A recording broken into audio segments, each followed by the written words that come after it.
hand to hand. We're living lifetimes, prime time forever. Hand to hand, day or night, it's always now or never. We're together, prime time forever. 節目開始之前提提大家，呢度係同中意睇 TVB 嘅朋友一齊分享嘅，唔中意 TVB 嘅話，呢一度唔啱你，唔好嘥時間啦。唱反調嘅用戶同埋留言一律刪除拉黑，留言注意事項嚴禁爆粗。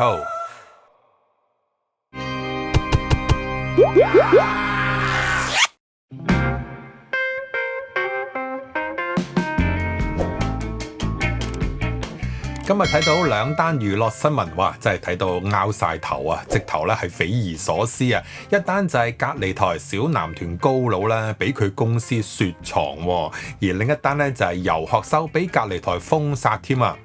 嗱，先講下游學修先啦。佢出席一個活動啦，咁啊接受訪問時就提到送院途中啊就俾金像獎 DQ 啦。有趣嘅係咧，隔離台嘅娛樂頻道咧係冇同佢做訪問嘅，派記者去到現場，但係唔同佢做訪問。同場其他藝人咧就照做嘅。游學修咧呢一番嘅言論，對於隔離台真係有咁大嘅殺傷力？有咩咁大件事要滅佢聲呢？諗翻之前娛樂新聞台啊，哇 TVB 去採訪一啲電影嘅記招啦，鏡頭咧冇影到隔離台嘅藝人都俾人鬧爆嘅，哇！隔離台今次做到出面喎。大家都一定記得㗎啦，當日金像獎 ViuTV 乜嘢都講得啊嘛，全場拍晒手㗎，無比嘅光環喎。點解今次記者去到現場啦都要滅聲呢？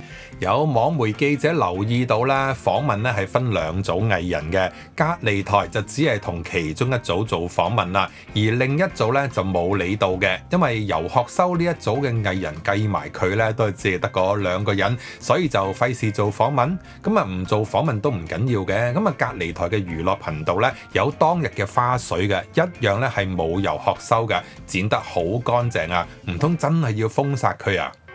人人有份，係我落空喎，係人都嬲啦。隔離台呢個舉動咧，就疑似令到游學修咧就覺得不滿啦。咁啊喺佢個人嘅 IG 度咧，就連出幾個限時動態啊，當中咧包括咧係將當日隔離台嘅報導咧係倒轉咁去分享嘅。咁但係其他媒體嗰啲咧就正常咁樣出啦。咁啊唔好話我知咧，佢係手誤啊！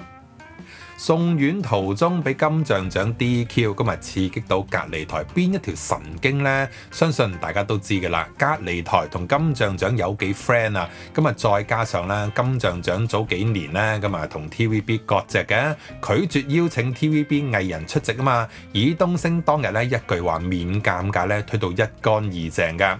咁啊呢期啊搞到香港好似得一套電影啊《尋秦記》啊，唔知今年會唔會又會怕 TVB 嘅藝人尷尬啊！再次趕晒 TVB 嘅藝人出門口啦。咁但係《尋秦記》喂，徹頭徹尾都係食緊 TVB 水之餘啦，直頭係要靠 TVB 咧先至成事嘅。電影借咗 TVB《尋秦記》嘅劇集片段啦，咁啊結尾時候咧就連 TVB 當年啊《尋秦記》嘅訪問啊 NG 片咧都出埋添啊！再因為免尷尬而飛起 TVB 藝人咧，到時咧真係秦始皇都好尷尬啦。金像獎依家咧就已經同隔離台掛鈎啊！送院途中被金像獎 DQ 就已經令到金像獎咧俾人鬧爆噶啦，貴喎！呢一家嘢咧一向都係佢哋咧鬧 TVB 噶嘛，咁啊做乜金像獎會貴嘅咧？金像獎尷尬就會搞到咧到時啊直播金像獎嘅隔離台左右為難噶啦，游學修不尷尬，尷尬的就是隔離台啊！嗱，點都好啦，當日拍晒手 ViuTV 乜嘢都講得嘅，包括當日在場嘅電影人啊，仲有事後網上吹到上天嘅一班網民啦。今日見到隔離台再一次用行動話俾大家知咧，隔離台係有嘢唔講得㗎，成件事咧都唔止尷尬咁簡單啊！回想翻睇翻啦，當日爾冬升可能咧真係幫咗 TVB 藝人一把喎。如果當日咧有佢哋在場嘅話，拍唔拍手好咧，笑唔笑好咧，真係會有啲尷尬嘅。嗱，唔緊要，依家咧後續咧幾好睇啊！好啦，咁啊呢一把嘅回力鏢咧就再一次食到應一應㗎啦。未來嘅日子咧肯定咧繼續食落去嘅。喂，雪藏喎，咩年代咧？乜唔係只係有 TVB 先至會雪藏藝人嘅咩？仲話藝人係越雪越紅嘅，隔離台邊有可能會雪藏藝人呢？喂，點知今日咧就俾人唱通街啦！隔離台雪藏小男團高佬啊！嗱，高佬之前咧出 post 啊，先至話自己咧幫公司賺咗好多錢啦。離開咗嘅同事啊、藝人咧係汰弱留強啊，隔離台又點會咁樣對待一名猛將呢？佢啱啱36歲啊，上年都已經可以報名參加中年好聲音啊，驚佢過嚟報名？唔會啦，中年好聲音講唱功㗎嘛。成件事導火線就係咧嚟緊有個付款嘅活動啊，講明有小男團嘅，點知有人發現呢，原來係冇高佬嘅，搞到班粉絲咧着晒火啊，要求主辦單位咧退款。咁當然啦，有關方面咧應該都唔會點睬佢噶啦。咁啊，今次如果又有人報東張嘅話咧，咁啊幾搞笑啊！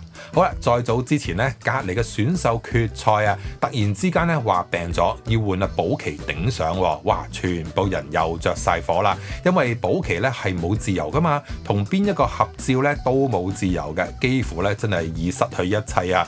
隔離全年最大嘅招牌貨啦，大 show 嚟嘅，高佬突然之間消失咗，佢有份主持嘅綜藝咧，記招都冇佢啊，又玩失蹤，搞到大批粉絲就話咧，隔離台雪藏高佬啦。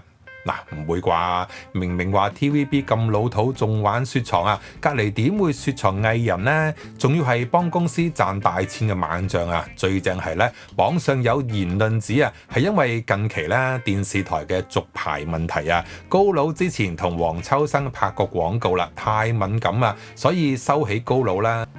呢樣嘢咧就更加冇可能嘅啦！廣告係公司幫高佬接嘅，唔好話我知咧，高佬係秘撈自己出去接 job 啊！所以廣告係公司安排，高佬咧係跟公司安排去做嘢嘅。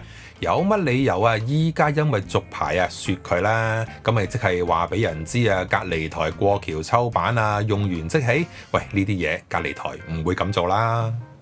好啦，網上咧有好多人都話咧，佢同公司之間咧好多問題嘅，又話佢鬧過經理人啦，又話佢態度唔好啦。嗱，冇跟開，唔知真定假。我只係覺得咧，最好笑係隔離台都俾人話佢咧雪藏藝人，算唔算你都有今日呢？